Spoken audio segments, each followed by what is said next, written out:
Hello, everyone. Yes, it's me. It's Julian Valance from Foxcatcher. Now, exciting times here, punters. I'm not going to profess too much, but we are going into the Greyhound space, and there's no better person to get into the Greyhound space than Mr. Troy Little. Troy, I used to work at another joint a long, long time ago, and when your name came up on the screen, you should have seen the dogs people just moving very quickly, knowing that this dog was going to go off the map.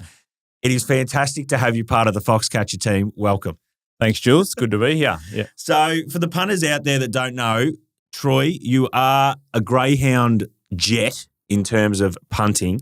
We've got plenty of stories. There's no doubting that. But just want to make an introduction into the Foxcatcher team because you're going to be part of the team. You're going to do some Greyhound stuff for us, and we're really excited about that. But for the people out there that don't know you, Troy, how did you get into the Greyhounds? Because it's, not to be silly, it's quite a niche sport when you look at it overall. How did you first find your way into the bone barriers? Yeah, well, I was a young up-and-coming golfer and trying to make it on the tour and wasn't quite good enough, and I was sort of hustling on the side and had a good eye for the dogs, would sort of, make a bit of money on the dogs and lose my money elsewhere. And I was back and forth caddying from my wife, who was a pro golfer, and was making a bit of money, and met this guy who was doing it full time, and I sat with him for 2 years every day and learned how to do proper video analysis on greyhound racing, which I thought I had a good handle on, and I did, but I really learned some good stuff with him. But I more learnt the discipline of the game and just crossing the T's and dotting the I's on every race and not skipping a run.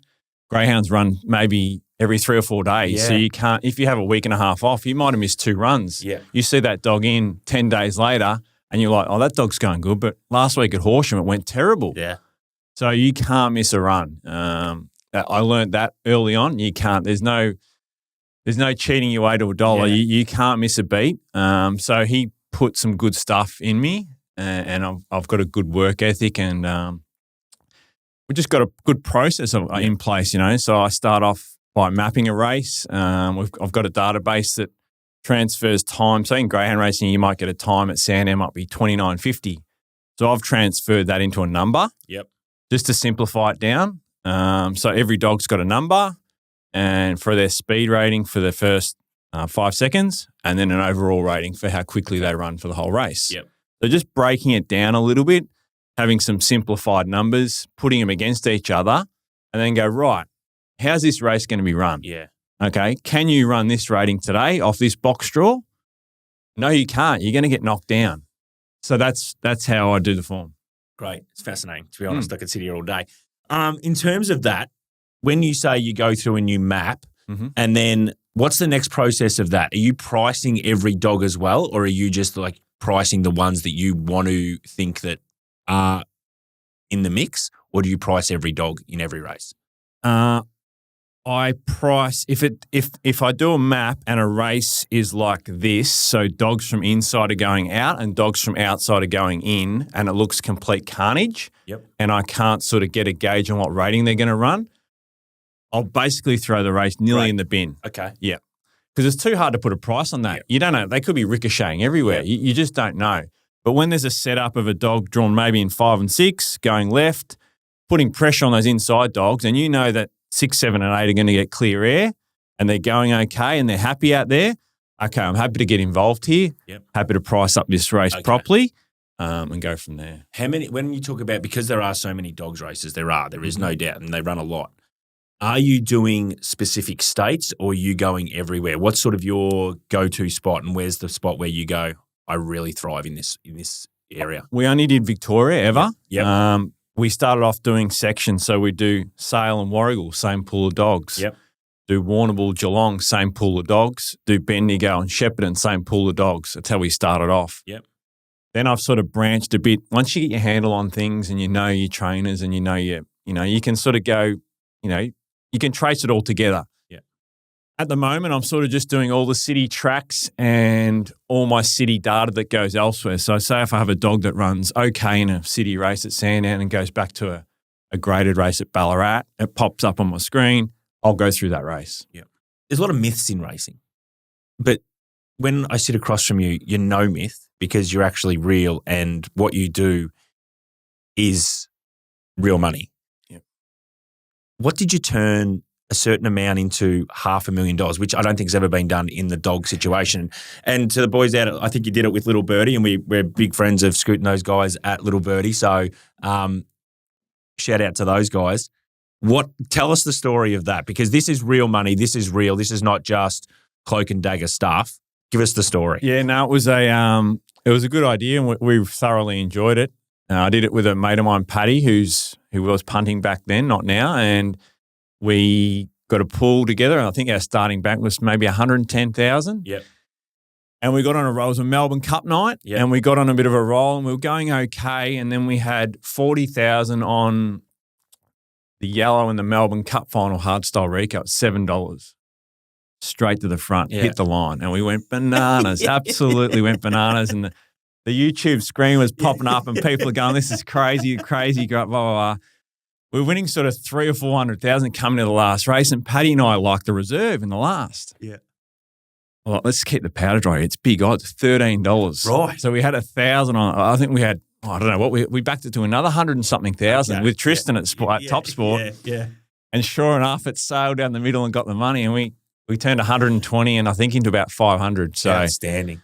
We dusted 100 and something about a year and a half later, but we're still in front. Absolutely, well you in are. front. You say you've got 250 in the bank, but you've still ended up with $500,000. That's in front, mate. That's right. winning. That's right. And in this game, that's big stuff. So that's a pretty cool story, though, that kind of stuff, because that's the stuff you tell your kids, and then they get hooked a little bit, and it's just like, this is cool. And even this is cool. Mates from golf were catching on to some of the socials. Like, I saw you do that the other night. Yeah, it was a lot of fun, and it was something I'll remember for a long time. Yeah, that's very, very cool. To the punters out there, you are going to be giving selections to the Foxcatcher team through socials, so make sure you check this out, because Troy, who is an absolute jet, and I don't say that very lightly, he is a dead set jet. He moves the prices and things just happen. You're going to be giving, I think, a weekly tip to the punters out there, so make sure you check out the socials. Troy Little, welcome to Foxcatcher. We're excited to have you. Let's go. Hey guys, it's Troy Little here. I'm thankful to be joining Foxcatcher. Here we go with week one's tips. We're going to the Meadows Greyhounds on Saturday night. Race 1, early start. Dog 8, Hot Nanu. Won last week, went very good from the draw. Cops a nice, lovely draw here again with dogs 5, 6 and 7 all going to the rail. Should give this dog a lot of room to rev up, and I think it's got a map advantage over dog 3, Pack and Power, who won last week and is going to be well in the market. I've marked the pink favourite.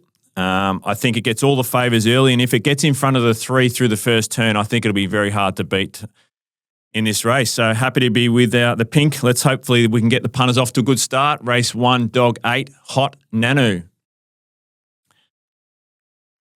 Our next tip will be across to race 7.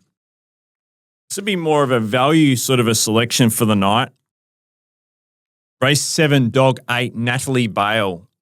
She's probably not one of the quickest dogs in this race, but on my map, I've got her leading this race. There's a lot of good, strong dogs here in Peaky Joe, Shimmer Stan, Colac Kid coming back from Queensland, Holden Bale coming back from 600s. But Natalie Bale's got that really good tactical early pace. I think she's going to be a little bit of a price in this race, and she might give us a great sight for those each-way punters who are looking for a bit of juice. Race 7, dog 8, Natalie Bale. Let's move on to race 8. Another value selection for the evening. Race 8, dog 6, Poor Tory. Probably one of the smallest staking bets of the night. More of an interest bet for a dog who's going to be out the back flashing home late. But I've got a few convictions over a few runners here. I think dog 1, dog 3, 4 and 5 might collide in the middle. And dogs 8 is a mad fence crasher. She could really do some damage to this field, which could set up for a back marker. And Poor Tory is that. She can really rattle off a great home section. And if she's within sort of 3 to 4 lengths with 100 metres to go, I'd get out of your chair and get excited because she'll run home really strong. Little value chance, race 8, dog 6, Poor Tory. Moving over to race 10. We step up to a 600-metre race. Race 10, dog 2, Michaela Swift. My rating, she's clearly the best dog in this race. She's got lengths on this field. I think she's got a good draw. Dog 1 and dog 3 want to push off the track. I think she can just begin, get on the fence and rev through. I think she'll be too good for these. I have got a little query on her chasing, putting her head down at the right time. So hopefully she times her run well and she puts away this field like she should because she's got great ability. Let's hope she's got her mind on the job. Race 10, dog 2, Michaela Swift. Then we move over to the last selection of the night. Race 12, dog 1, Delicate. It's a very smart, up-and-coming young chaser.